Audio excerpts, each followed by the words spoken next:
दोस्तों, क्या हाल है। उम्मीद है आप सब खैरियत के साथ होंगे और एक अच्छे प्रॉफिट में होंगे। आज हम नेक्स्ट वीक के एनालिसिस करेंगे और देखेंगे कि मार्केट नेक्स्ट वीक कौन से लेवल्स को टेस्ट कर सकती है और कहां कहां से हमें एंट्री प्रोवाइड कर सकती है। मैं हूं नासिर महमूद भट्टी और आप देख रहे हो एनएमबी फॉरेक्स लर्निंग। हम वीकली चार्ट ओपन करते हैं, लेकिन उससे पहले हम मंथली चार्ट ओपन करेंगे और मंथ की कैंडल देखेंगे कि ये जो मंथ है, ठीक है, अगस्त का महीना जो है, ये पिछले साल अगस्त कैसा हमारा गुजरा है। ठीक है, पिछले साल अगस्त, अगर हम पिछले साल का अगस्त देखें तो ये राउंड अबाउट जून जुलाई और ये अगस्त, ये बुलिश रहा। ठीक है, तो इसका मतलब यही है कि इस अगस्त की भी क्लोजिंग जो है वो बुलिश होनी चाहिए। वैसे भी अगर हम टेक्निकली देखें तो मार्केट इस टाइम इस मंथ की कैंडल को रेंज जो है कर रही है। ठीक है, मार्केट इस मंथली कैंडल की रेंज में, मार्केट जो है वो कुछ ख़ास बड़े मूव्स नहीं दे रही।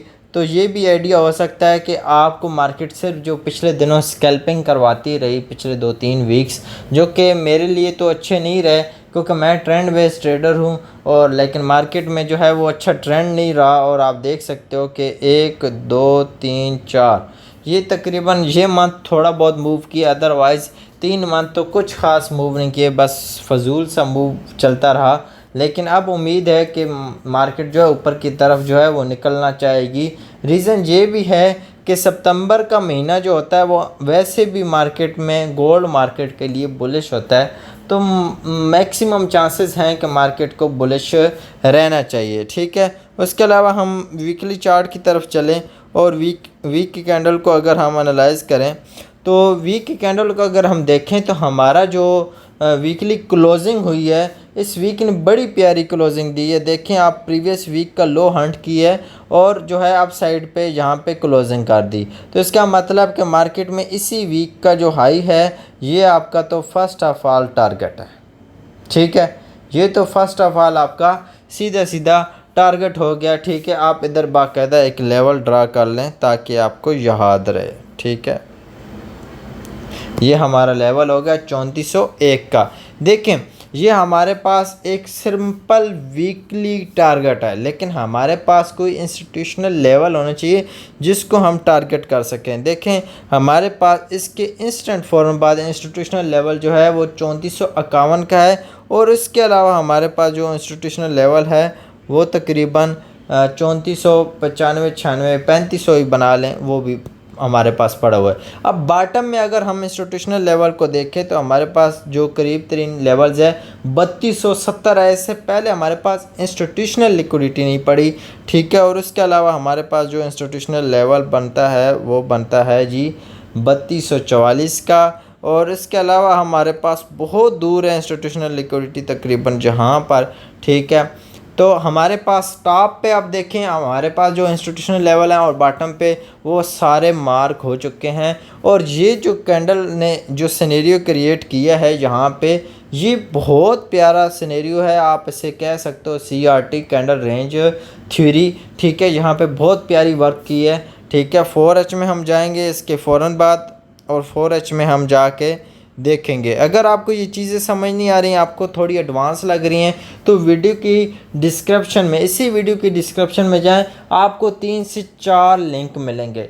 ठीक है, जो कि आपने वॉच कर लेना है कि फॉरेक्स में ट्रेंड कैसे मार्क किया जाता है और ट्रेंड को ट्रेड करने के लिए कौन से एंट्री मॉडल यूज़ किया जाता है। एक कैंडलस्टिक पैटर्न पढ़ाया बाकायदा टेक्निकली। और उसके अलावा अगर आप लोग गोल्ड में स्कैल्पिंग के बहुत आदी हो, आप बार बार ट्रेड लेते हो, ठीक है, लेकिन आप जितना रिस्क लेते हो इतना ही मैक्सिमम प्रॉफिट लेने के चक्कर में होते हो, तो भाई आपके लिए इंतहाई ज़बरदस्त जो है ट्रेडिंग स्ट्रेटजी गोल्ड की मैंने अपलोड की है। वीडियो की डिस्क्रिप्शन में उसका भी लिंक होगा, अदरवाइज़ आप चैनल पर भी जाके डायरेक्ट वॉच कर सकते हैं गोल्ड ट्रेडिंग स्ट्रेटजी का ना सर्च करके। ठीक है, गूगल पर भी सर्च कर सकते हैं, यूट्यूब पर भी सर्च कर सकते हैं।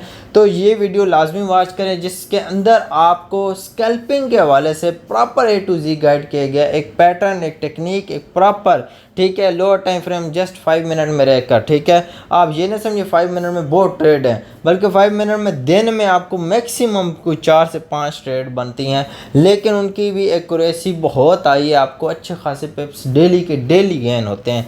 बस ये कि आप उसका सिग्नल नहीं बना सकते, लेकिन ख़ुद आप ट्रेड कर सकते हो, क्योंकि इंस्टेंट ट्रेड होती है। बंदा टाइप करते करते जो है वो मार्केट का असल मूव मिस कर देता है, तो कोई बेनिफिट नहीं होता। इस वजह से सिग्नल बनाने के बजाय जो ऐसे लोग जो सिग्नल भी प्रोवाइड करते हैं अपने ग्रुप में, उनके लिए तो मैं नहीं कहता, लेकिन ऐसे लोग जो खुद अपनी अकाउंट्स के ऊपर ट्रेड कर रहे हैं उनके लिए तो बहुत ज़्यादा बेस्ट है, क्योंकि वो तो बस देखें और मार्केट में ट्रेड करते जाएं और चलते जाएं, अपने अपने प्रॉफिट जो है लेते जाएं, ऐसा लगाते जाएं, उनके लिए बेस्ट है। ठीक है, तो चलते हैं 4H टाइम फ्रेम में। 4H में अगर हम आएँ तो 4 घंटे के टाइम फ्रेम में यहाँ पे अगर हम स्ट्रक्चर को वॉच करें, बाकायदा प्रॉपर स्ट्रक्चर को, तो यहाँ पे आप देख सकते हैं बॉटम में सबसे पहले कि यहाँ पे मार्केट ने स्विंग फेल किया हुआ है। तो लाजमी बात है इसी लेवल के ऊपर तकरीबन जो सिल्वर है उसने लाजिम बात है यहाँ पे लाजमी स्विंग जो हंट किया होगा। ठीक है, क्योंकि एक अगर स्विंग फेल करता है तो दूसरा लाजमी हंट करता है। ठीक है, और इसके अलावा आपके पास यहाँ पे ऑटो ब्लॉक था, मैं यहाँ पे बाकायदा इसको भी मार्क कर लेता हूँ ताकि ये मेरे पास ऑटो ब्लॉक हो गया। सही है, मार्केट इसे को टैप करके मार्केट अप साइड पे मूव किए। अब यहाँ पे अगेन अगर वॉच करें तो आपके पास जो है स्ट्रक्चर जो है वो इस लेवल के ऊपर, मैं आप बाकायदा लेवल लगा देता हूँ ताकि याद रहेगा। ठीक है, ये 4H का लेवल है, यहाँ पे आपके पास जो है लेवल बनता है, ये लेवल थोड़ा ऊपर वाली लाइन पे ही अच्छा है। चलें, नो इशू।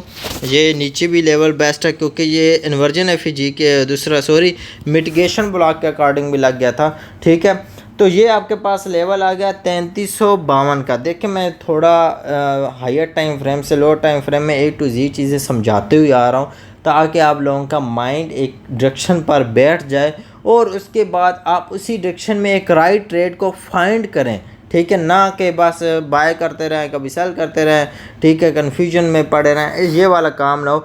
आपके पास 3352 का लेवल है, ये बहुत ज़्यादा इम्पोर्टेंट लेवल है। ठीक है, मार्केट ने इसको बहुत प्रेशर के साथ ब्रेक किया है।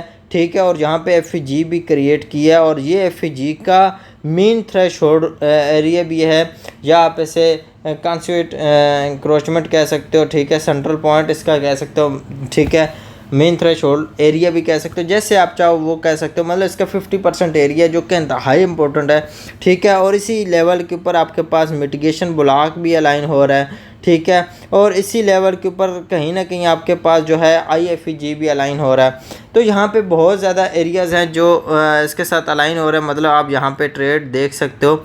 ठीक है, आपके पास ये लेवल निकल आया 3352 का। उसके बाद यहाँ पे अगर आप देखें बिल्कुल फ्रेश ऑटो ब्लॉक आपके पास ये पड़ा हुआ है। ठीक है, फ्रेश ऑटो ब्लॉक अगर आप छोटे एसएल के साथ देखते हो और एग्रेसिव ट्रेड लेते हो तो आप यहाँ से एग्रेसिव ट्रेड ले सकते हो।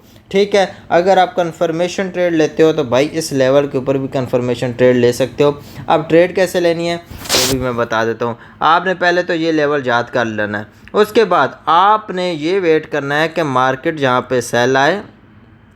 ठीक है, 1H टाइम फ्रेम ओपन कर लेना है। आपके पास कौन सा लेवल है? 3352 का। 3352 से लेकर मैं यहाँ पे दूसरा लेवल भी लगा देता हूँ। ठीक है, 3352 से लेकर 3323 के अंदर अंदर आपने ट्रेड फाइंड करनी है। ठीक है, ट्रेड फाइंड करने कैसे है मैं ये भी बता देता हूँ। ट्रेड फाइंड करने के लिए आप एग्रेसिव ट्रेड मैं रेकमेंड करूँगा ना करें, बल्कि आप यहाँ पे वॉच करें बुलिश सिंगल फिंग, लेकिन वो जो मैं अभी समझाने लगा हूँ। ठीक है, आप यहाँ पे देखें एक कैंडल जो लास्ट ऊपर से रेड बनाते हुए नीचे आ रही है। ठीक है, और वेरी नेक्स्ट कैंडल यहाँ पे एक अच्छी खासी बुलिश कैंडल बननी चाहिए जो पिछली कैंडल को बिल्कुल विक टू विक कवर कर ले। ठीक है, नीचे बॉटम में इसके विक को भी हंट कर ले और टॉप के ऊपर बॉडी भी क्लोज कर ले विक के ऊपर। तो ऐसी बुलिश इंगल्फिंग मिले तो आप इस रेड कैंडल को एज ए जोन मार्क कर लो और मार्केट जैसी रिटेस्ट करे यहाँ पे बाइंग देखो और इसके इसी जोन के नीचे ऐसा रख लो, ठीक है। ये नहीं है कि ये ग्रीन कैंडल का जहाँ तक लो है यहाँ पे रखें, वो नहीं, बल्कि ये जो आपके पास रेड कैंडल है आपने इसको एज ए जोन यूज़ किया है तो आप इसी के नीचे अपना स्टॉप लॉस रख के, ठीक है, अपना कम अज़ कम पहला टेक प्रॉफिट आपका जितना रिस्क है इतना आपने लाजमी पहला टेक प्रॉफिट लेना है, ठीक है। उसके बाद आपका सेकंड टेक प्रॉफिट सीधे सीधा कोई हाई लो, जैसे कि आपके पास सबसे पहले नियरेस्ट लिक्विडिटी पड़ी है 3401 की, आप इसको टारगेट करोगे और ओवरऑल आप इस हाई को भी टारगेट कर सकते हो, इसके ऊपर वाले भी एक दो हाइज हैं उनको भी टारगेट कर सकते हो। ये है total A to Z analysis, ठीक है, जो कि मैंने डीपली बयान किए हैं, डीपली समझाए हैं, लेवल मैंने निकाल के दे दिए। 3352 से आपका जोन स्टार्ट है और 3321 तक है। आपने इस जोन के अंदर सिर्फ ट्रेड देखनी है, इससे पहले नहीं। जैसी मार्केट इस एरिया में आए आपने यहाँ से ट्रेड फाइंड करनी शुरू कर देनी है, ठीक है। और आपने यहाँ पे 1H टाइम फ्रेम में या 2H टाइम फ्रेम में, 1H से एक छोटे टाइम फ्रेम में नहीं जाना, 1H या 2H टाइम फ्रेम में यहाँ पे आपने बाइंग जो है बुलिश इंगल्फिंग देखनी शुरू कर देनी है, या फिर जो स्कैल्पिंग स्ट्रेटजी है मेरी उसका यूज़ करके यहाँ पे जो बाइंग पैटर्न्स बनेंगे जस्ट उनका यूज़ करके सिर्फ बाइंग ट्रेड्स लेनी है और अपनी स्कैल्पिंग को कंटिन्यू रखना है, ठीक है। कोशिश करनी है अपना कुछ प्रॉफिट बुक करके होल्ड कर लें बाकी लॉट, ताकि अगर मार्केट पहले ही आपकी स्कैल्पिंग ट्रेड पे निकल जाती है तो आपको कुछ प्रॉफिट भी यहाँ पे बुक हुआ पड़ा और बाकी जो लॉट साइज बच जाए उससे आपको यहाँ पे प्रॉफिट टेकिंग करने में, प्रॉफिट लेने में आसानी रहे, ठीक है। ये थे टू दी पॉइंट एनालिसिस। अगर आपको पसंद आए तो कमेंट सेक्शन में अपनी ज़रूर राय का इज़हार करें, अगर कोई कन्फ्यूजन हो तब भी इज़हार करें, अगर कोई चवले मैंने मारी हैं तो उसके बारे में भी बता दें। इंशाल्लाह नेक्स्ट वीडियो मिलते हैं, अपना बहुत सारा ख्याल रखें, अल्लाह हाफ़िज़।